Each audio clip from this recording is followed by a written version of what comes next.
नमस्कार जोहार। आप देख रहे हैं झारखंड टुडे। चलिए जानते हैं झारखंड की 10 बड़ी खबरों को।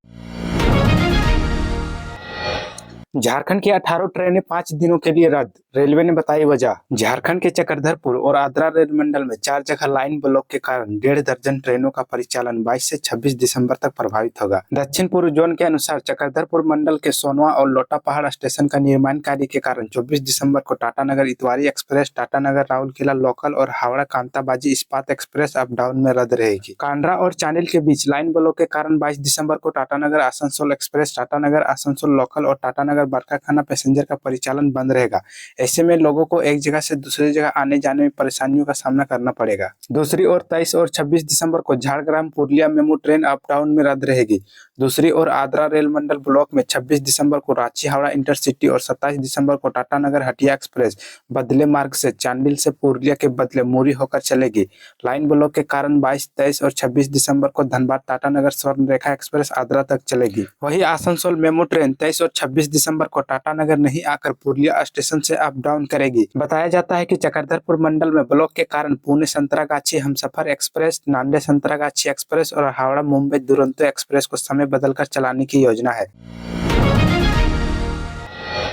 झारखंड में ठंड से राहत, 24 घंटे में 3 डिग्री बढ़ी है तापमान। रांची समेत पूरे प्रदेश में मौसम में बदलाव देखने को मिल रहा है। शुक्रवार को आंशिक बादल छाए रहने के चलते पिछले दिनों पड़ी ठंड के मुकाबले मामूली राहत महसूस हुई। बादलों के डेरा डालने के चलते न्यूनतम पारे में उछाल से अब अगले 3 से 4 दिनों तक कनकनी से राहत मिलने की उम्मीद है। मौसम विभाग के अनुसार शुक्रवार को न्यूनतम तापमान में मामूली वृद्धि हुई। रांची का अधिकतम तापमान 27.6 डिग्री, न्यूनतम तापमान 9.9 डिग्री सेल्सियस दर्ज किया गया। मौसम विभाग के अनुसार अगले 24 घंटे के दौरान रांची समेत राज्य के कई जिलों के न्यूनतम तापमान में करीब 3 डिग्री तक का उछाल आने की उम्मीद है। ऐसी स्थिति में कनकनी में कमी आएगी। राज्य के विभिन्न भागों में 23 और 24 को आंशिक बादल छाए रहने का पूर्वानुमान है। मौसम विभाग के अनुसार राज्य में रविवार को भी आंशिक बादल छाए रहेंगे। इसके अलावा झारखंड के उत्तरी हिस्सों में मौसम साफ रहने की उम्मीद जताई गई है। इसके अलावा सूबे के अन्य हिस्सों में घनी कुहासे छाए रहने का अलर्ट जारी किया गया है। 1 इंच भी जमीन नहीं दी, फिर भी 22 लोगों ने पाली नौकरी, 29 साल बाद मिली सजा। रांची के पिपरवार क्षेत्र में अधिकृत जमीन के एवज में फर्जी तरीके से सीसीएल में नौकरी देने से जुड़े 29 साल पुराने मामले में शुक्रवार को सीबीआई के विशेष न्यायाधीश पीके शर्मा की अदालत ने 22 अभियुक्ति को दोषी करार कर 3-3 साल की कैद सजा सुनाई। सजा पाने वाले लोग ऐसे हैं जिन्होंने 1 इंच जमीन दिए बिना अधिकारियों की मिलीभगत से फर्जी दस्तावेज जमा कर नौकरी पाई थी। यह फर्जीवाड़ा साल 1998 में उस समय उजागर हुआ था जब वास्तविक हकदार अधिकृत जमीन के कागजात लेकर नौकरी मांगने पहुंचे थे।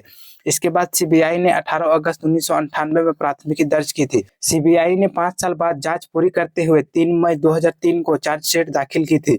सीबीआई की ओर से लोक अभियोजक खुशबू जायसवाल ने अदालत में पक्ष रखा था। जमीन अधिग्रहण की प्रक्रिया पूरी होने के बाद सीसीएल मुख्यालय रांची को नौकरी संबंधी दस्तावेज भेजना था। इसके बाद सीसीएल में 1995 में पहली बार 14 और दूसरी बार 4 लोगों को जमीन के एवज में नौकरी दी। इसके बाद साल 1996 में 10 लोगों को नौकरी दी गई, यानी कुल 28 लोग अधिकारियों की मिलीभगत से फर्जी कागजात पर सीसीएल में नौकरी पाने में सफल हुए थे। जांच के दौरान सीबीआई ने 3 को वादा माफ गवाह बनाया था, 1 का केस बंद किया था। एमएस धोनी पर कार्रवाई की तैयारी में झारखंड सरकार, क्या है मामला? हरमू आवास में लैब खोले जाने को लेकर भारतीय क्रिकेट टीम के पूर्व कप्तान महेंद्र सिंह धोनी के खिलाफ झारखंड राज्य आवास बोर्ड कार्रवाई करने की तैयारी में है। बोर्ड के अध्यक्ष संजय लाल पासवान ने कहा कि जिन लोगों को बोर्ड ने जमीन आवंटित की थी उस जमीन पर आवास ही रहेगा। यदि ऐसे घरों का इस्तेमाल व्यवसाय के रूप में होता है तो यह गैर कानूनी है। पूर्व कप्तान के आवास का भी मामला उनके संज्ञान में आया है। अध्यक्ष ने कहा कि धोनी मामले में बोर्ड के कर्मचारियों को जांच करने का निर्देश दिए गए हैं। जांच के बाद देखा जाएगा कि धोनी को किस तरीके से आवास आवंटित किया गया था। यदि यह साबित हुआ कि मकान के रूप में देने से अलग वे व्यवसाय के रूप में उपयोग करते हैं तो बोर्ड कार्रवाई करेगा। इससे पहले भी बोर्ड कई लोगों को नोटिस भेज चुका है। लोकसभा और विधानसभा चुनाव के कारण कार्रवाई रुकी थी। बता दें कि झारखंड सरकार ने एमएस धोनी को हरमू रोड में एक प्लॉट आवंटित किया था। इस प्लॉट पर धोनी ने आलीशान मकान बनाया था। अब धोनी रिंग रोड स्थित सिमलिया में घर बनाकर रह रहे हैं। वही धोनी के हरमू आवास पर लैब खोला जा रहा है। इस पर बोर्ड ने संज्ञान लिया है। बेहतरीन प्रदर्शन पर मिला था घर। खेल में बेहतरीन प्रदर्शन करने पर राज्य सरकार की तरफ से धोनी को आवासीय प्लॉट दिया गया था। हालांकि यहां उनके द्वारा लैब खोले जाने की चर्चा है जो आवासीय प्लॉट में उपयोग के खिलाफ है। ऐसे में अधिकारियों ने उनके मामले की जांच करने के लिए आदेश दिए हैं। जांच के बाद जरूरी कार्रवाई की जाएगी। इसके अलावा बोर्ड हरमू रोड स्थित बीजेपी प्रदेश कार्यालय को भी नोटिस दे चुका है। बीजेपी पर भूखंड का गलत इस्तेमाल करने का आरोप है।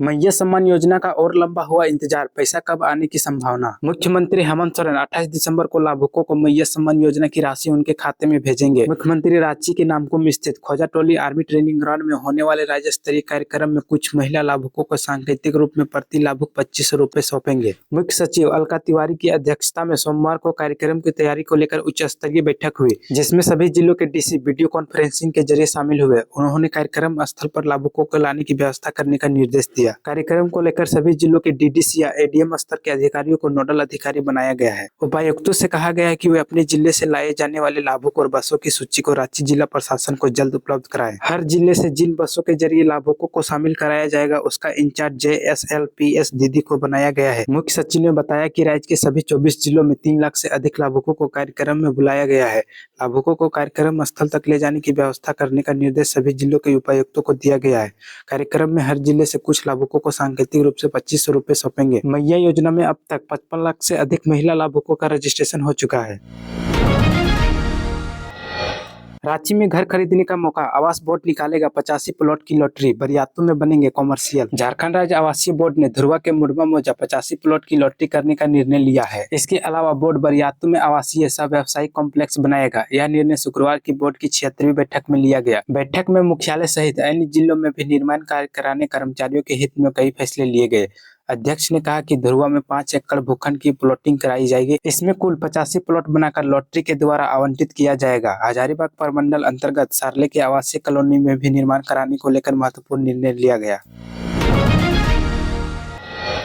मेडिकल कॉलेज में दाखिले के नाम पर छात्र से 12.5 लाख रुपए ठगे। रांची पांड्रा निवासी अमोद पांडे के Raipur college of medical science institute में दाखिले के नाम पर 12.5 लाख रुपए की ठगी हो गई। करियर काउंसलिंग एजुकेशन ट्रस्ट के प्रोफेसर संजय सिंह के आरोप लगाते हुए पीड़ित ने लालपुर थाने में केस दर्ज कराया। आरोप लगाया कि करियर काउंसलिंग एजुकेशन ट्रस्ट के लालपुर कार्यालय में 2022 में संजय ने कहा था कि वह मेडिकल कॉलेज में एडमिशन कराते हैं। इस पर अमोद ने नामांकन का प्रस्ताव दिया तो आरोपी ने रायपुर मेडिकल कॉलेज का ऑफर दिया।